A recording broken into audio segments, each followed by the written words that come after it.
What is up, everyone? It's Quinn here, and in this video I'm going to be going through some of the top waiver wire targets heading into week 5 of the NFL season, with a bye week starting here in week 5. Also had some injuries around the NFL. I think this is a pretty important week to go out there, attack the waiver wire, add a running back, add a wide receiver. Maybe you need to pick up a quarterback to stream. Maybe you need a tight end to stream. Just a good week to go out there and make some moves on the waiver wire. If you guys enjoy the video, hit that like button. I'll have my trade target videos out also, buy low, sell high. So check those out if you are interested. But let's just jump right into it. We're going to start off at the running back position. These are going to be players who are available in 50% or more leagues using the ESPN waiver wire. And then 5-ish guys at each position, sometimes less, sometimes more, like we have here at the running back position. I don't think there's like one clear running back you need to go out and get. Last week, it was Devon Achane. He had to be the top running back. This week, kind of all over the place. Going to start it off here with Zach Charbonnet, rostered in 40.7% of leagues. He plays tonight on Monday Night Football, so we didn't get to see him yet in week 4. But he's someone who I really liked heading into the season.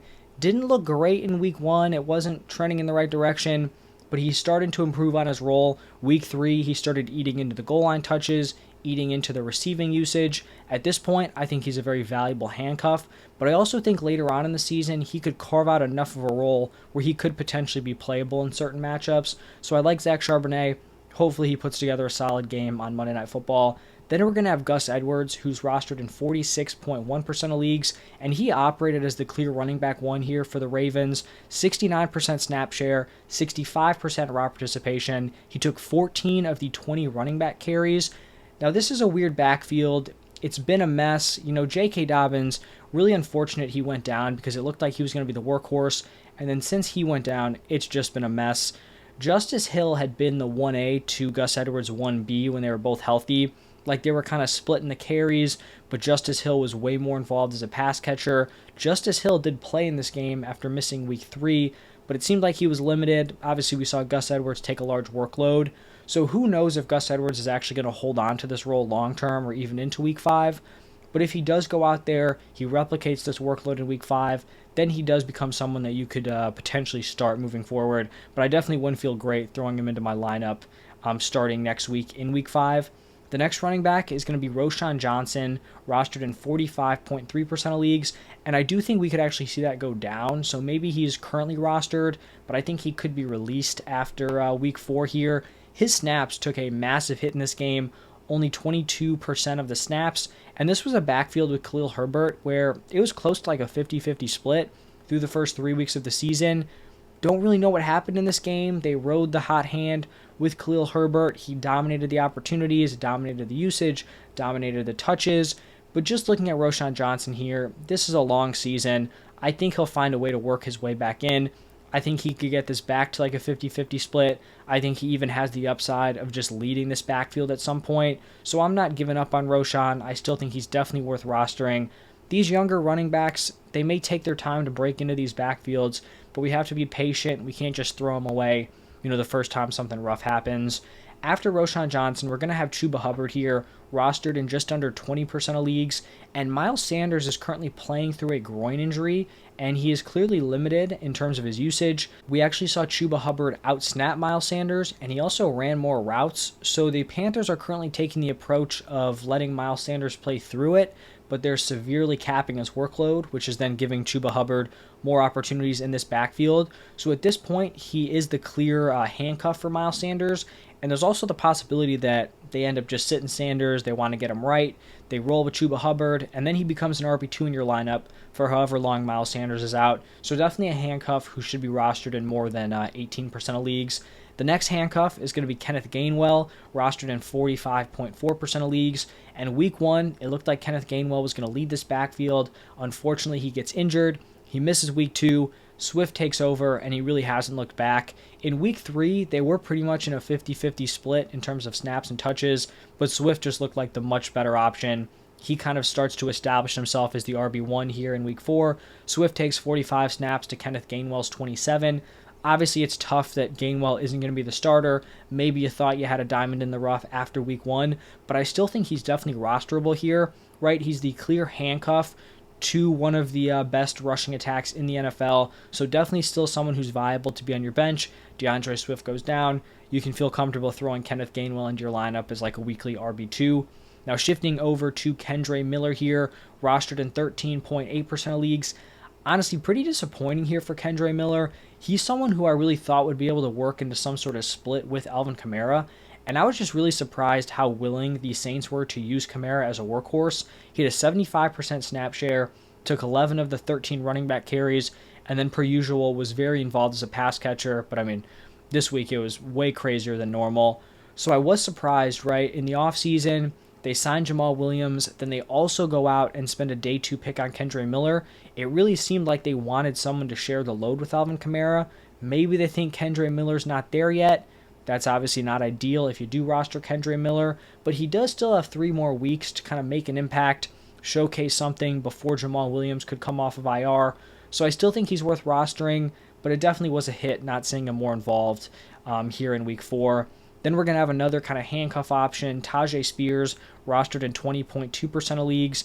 Even in a game where the Titans were clearly leading the entire time, Derrick Henry still only played 4 more snaps than Tajay Spears. So, even in a game script that probably isn't great for him, he is still very involved. At this point, he has to be viewed as one of the best handcuffs for fantasy football. Another one of the best handcuffs in fantasy football is going to be Elijah Mitchell, rostered in 36.1% of leagues. He was not active for this game. I think he got injured really late in the week. I mean, it really didn't end up mattering, but when he's healthy, he is CMC's clear handcuff on one of the best offenses in the NFL, someone who definitely needs to be rostered in like every normal-sized competitive league. Now we're going to be getting into some of the deeper dives here to finish up this running back portion, starting off with Ronnie Rivers. He's actually rostered in less than 1% of ESPN leagues. In previous videos, I've talked about how I don't believe Kyren Williams has this running back 1 role, like this workhorse workload locked down throughout the rest of the season. Like some people are treating him like he's going to be this 20 carry a game guy, super involved as a pass catcher for the entire 17-game season. I'm not there yet for Kyren Williams. I think there are routes for him to lose that job. I think there are routes for this to become a committee. I think there's routes for them to bring in someone else to, kind of share the workload in that backfield. But looking at Ronnie Rivers here, he's clearly their running back 2. And I'm not some huge Ronnie Rivers fan. I don't think he's some sort of elite running back, but I also don't know if Kyren Williams is some sort of elite running back either. But we definitely saw Ronnie Rivers go out and up his usage in week 4, hit a 28% snap share. In the previous games, after Cam Akers was kind of out of the picture, Kyren Williams just dominated the opportunities and the snaps in week 2 and week 3. We saw Rivers start to work in. He was solid in his opportunities, 9 carries for 47 yards, 2 receptions for 10 yards. I think he could continue earning work, but he also has the upside of benefiting from a Kyren Williams injury. This is a running back who measured in at 5'9", sub 200 pounds, and has taken 50-plus snaps in every game this season. That's potentially a workload that's not sustainable for Kyren Williams rest of season. So if he goes down, Ronnie Rivers could slide into a very, very valuable role. And we've also seen with some of these, head coaches, if their workhorse guy is the clear number 1 and that guy goes down, they could just elevate the next guy into that role, especially looking at Sean McVay here. It's not like Kyren Williams was some sort of elite prospect. He was kind of just the guy there. He's getting this huge workload. He goes down. That could end up being Ronnie Rivers. So I think in your deeper leagues, someone who may not be heavily rostered, just someone to keep an eye on there. And then we're going to have Jaleel McLaughlin. I probably butchered that name. Broncos running back, also rostered in under 1% of leagues. Unfortunately, we saw Javonte Williams leave with a hip injury. This kind of seemed like a really solid matchup for Javonte Williams to kind of break out. The reports that I'm seeing, before making this video, is that the Javonte Williams hip injury is not expected to be serious, but who knows how that shakes out. Still someone to look at here. On the game, McLaughlin out-carried and out-targeted Samaje Perine. He also impressed in his limited opportunities. 7 carries for 72 yards, 3 receptions for 32 yards and a touchdown. So I think he's worth an add in large leagues or just leagues with super deep rosters or really competitive leagues where the waiver wire is just barren. Someone who's probably going to be there in pretty much every league. Just someone to keep an eye out for. And then 2 other just honorable mentions here. Ezekiel Elliott, Tank Bigsby. Just kind of handcuffs in their backfields. I've talked about them pretty much every single week. Also rostered in under 50% of leagues. Now, we had a lot of running backs there. Pivoting over to the wide receiver position, I feel like the first wide receiver we have to talk about here is Jameson Williams. He's rostered in only 16.3% of leagues, and he was someone who I kept talking about in this video as like, all right, he's not going to do anything. He's going to be sitting on your bench, but you may want to add him before people start to, add him after that 6-game suspension. The NFL has reduced his suspension, which now makes him a complete must-add at this point. We've seen Josh Reynolds go for 60-plus receiving yards in 3 of the 4 games. Jameson Williams has the talent to make a real impact on this Lions roster. They need a wide receiver too. J-Mo could be that guy. I think he has to probably be one of, if not like a top 2 target at the wide receiver position this week. The guy who could compete with him for that spot would be Romeo Doubs, rostered in 33.9% of leagues, records an 88% route participation, which, could be a little skewy because Christian Watson was limited, but it does seem like Doubs has separated himself to be like at worst a top 2 wide receiver. He kind of pulled away from Jaden Reed a little bit. So even if Christian Watson's fully healthy, getting his full routes, I think Romeo Doubs will be his wide receiver 2 in that offense. Romeo Doubs has scored 18 or more PPR points in 3 out of 4 games. He also has 25 targets over the last 2 weeks, so he is clearly showing talent in his second NFL season. Jordan Love has been more impressive than I think pretty much everyone was expecting, so definitely someone who should be rostered. Another young wide receiver here, Marvin Mims, rostered in 17.2% of leagues. This was honestly really frustrating usage from Sean Payton here in Week 4. Marvin Mims only ran 12 routes, only 1 more than he ran last week, and Marvin Mims is the Broncos' leading wide receiver in terms of yardage, despite not even getting wide receiver 3 snaps. You got Jerry Jeudy, Cortland Sutton out there, getting crazy snaps, and Marvin Mims can't even earn a wide receiver 3 role despite being their most productive guy. It's frustrating. He's definitely worth rostering. He has flashed some serious talent, but he is currently capped in his usage, which is obviously going to cap his fantasy upside. So he's definitely not playable at this point, but he has flashed the ability. Now he just needs to up his workload. Hopefully that's able to happen within the next few weeks. Behind him, we have another rookie, and it's going to be Michael Wilson, rostered in 1.4% of leagues.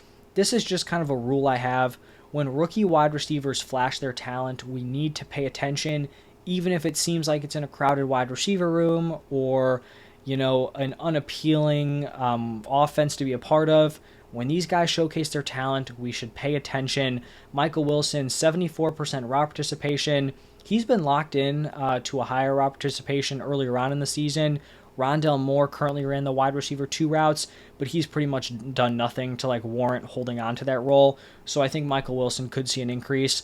Wilson was targeted 7 times, caught all 7 of those targets for 76 receiving yards and 2 touchdowns. The Cardinals have been much better offensively than I think everyone expected. Going up, doing that against the 49ers is impressive. So I think it's possible that they could support another wide receiver. I think heading into the season, it was they're tanking, they're going to be terrible. Is Marquise Brown going to be able to do anything as their wide receiver 1? Now it's Marquise Brown can kind of produce.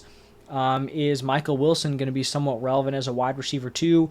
Not saying I would want to go start him here in Week 5, but definitely someone we should keep an eye on moving forward. Then we're going to have Zay Jones, rostered in 38.6% of leagues. He may have lost his wide receiver 2 spot with Christian Kirk just balling out, but it's just kind of worth rostering and seeing if he somehow was able to retain it while being injured. We remember, first 2 weeks of the season, Zay Jones was running top 2 wide receiver routes. Christian Kirk was running wide receiver 3 routes. Zay Jones goes down. Christian Kirk has been solid over the past 2 weeks, so we'll see how it shakes out. But this could be a very valuable role in that Jaguars offense, so someone to look out for. And then 3 more wide receivers here. Got some veterans. Tyler Boyd, rostered in 43.1% of leagues. T. Higgins could miss some time with a rib fracture. I guess Boyd becomes somewhat interesting as their wide receiver 2. He definitely would be more interesting if Joe Burrow wasn't completely hobbled and playing at a very, very low level. Even with, Burrow struggling, Boyd has still been targeted 25 times over the past 3 games, so could potentially be a desperation start with bye week starting. Then we're going to have Josh Palmer, rostered in 46.4% of leagues. I'm not a huge Josh Palmer guy.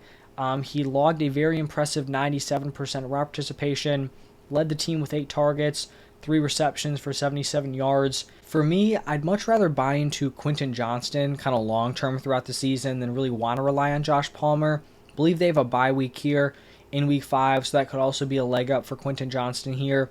Maybe you like Josh Palmer, you like him operating as the wide receiver 2, But for me, I typically have to think a wide receiver is pretty talented for me to like want to throw him into my starting lineup.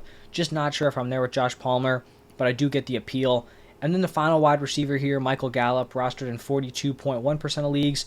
Back-to-back solid games, 6 for 92 in week 3, 5 for 60 here in week 4. Now in his second season back from the ACL tear. So maybe he's starting to have like a bounce back here. Brandon Cooks has been pretty underwhelming, so maybe Gallup just establishes himself as the wide receiver 2 moving forward. We'll see. Not super hyped, but once again, bye weeks, injuries could be playable at this point. Now pivoting over to the quarterback position, also just like honorable mentions of some of the rookies, Rashee Rice, Josh Downs. None of them really did anything, but just players to look out for.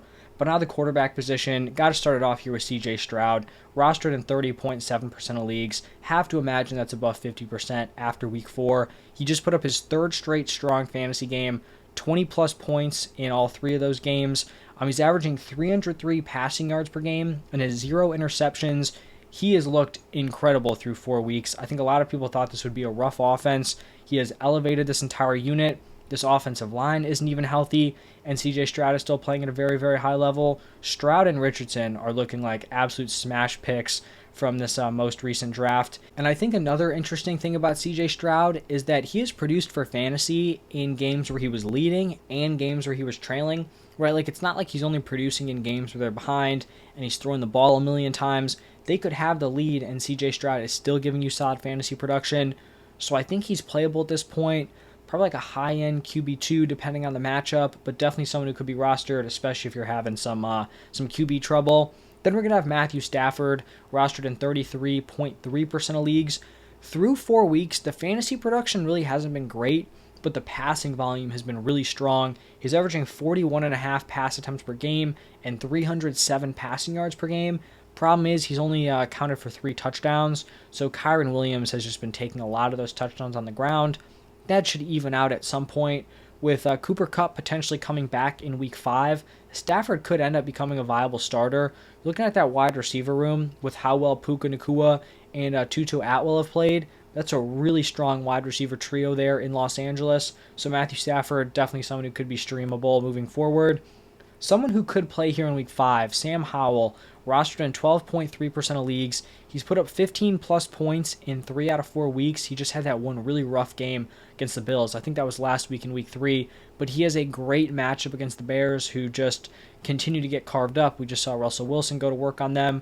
So Sam Howell, if you're desperate for a streaming option, he could be that guy this week with the buys. Another guy who could potentially be that guy is going to be Josh Dobbs, rostered in 2% of leagues. Definitely feels gross, but from weeks 2 through 4, Dobbs has been solid. Someone who should at least be on the radar at this point. 17 plus points in all 3 of those games. And he's also showcased some rushing upside. 40 plus rushing yards in each of the last 3 weeks. Plus, we talked about Michael Wilson. The weapons may not be terrible. You got Marquise Brown there. Michael Wilson starting to make an impact. Who knows? Maybe Josh Dobbs becomes like a decent QB2 streaming play. Now, shifting over to the tight end position, hopefully your tight end position is kind of on lock because not a ton of options here. Really just 2 guys, probably only one you feel great about. So starting it off with Jake Ferguson, rostered in 21.4% of leagues. This was a breakout game here for Ferguson. 69% route participation, which is still not ideal, but he led the team with 7 targets, caught all 7 of them for 77 receiving yards. With the tight end position kind of in shambles at this point, I feel like he's a low end tight end 1 moving forward. I feel like he's kind of earned that spot in a top offense, getting decent routes, but he's just clearly getting involved week after week. Someone who definitely should be rostered in pretty much every single league. And then we have Luke Musgrave, rostered in 35.8% of leagues. Unfortunately, he left the Thursday night game with a concussion, but he had been super involved through 3 weeks, led the Packers in routes run weeks 1 through 3. Just kind of got to hope he gets healthy here and is able to give it a go in week 5. And then the final position, the defensive streaming options. We're going to start it off with the Commanders, rostered in 19.2% of leagues. They go up against the Bears. Bears offense looked pretty impressive going up against the Broncos. Who knows if that sticks? I think the Commanders defense is a lot more competent than that group Denver has over there. Then we're going to have the Lions, rostered in 4.7% of leagues. Not an elite defense, but they go up against the Panthers, who have really struggled offensively, lacking weapons, Bryce Young hasn't looked great, obviously still early on, but a good matchup there for the Lions. Then we have the Broncos. This is where I start to feel a little bit less confident. Commanders, Lions would probably be the top two streaming options. Broncos obviously got torched by the Dolphins, just got torched by the Bears.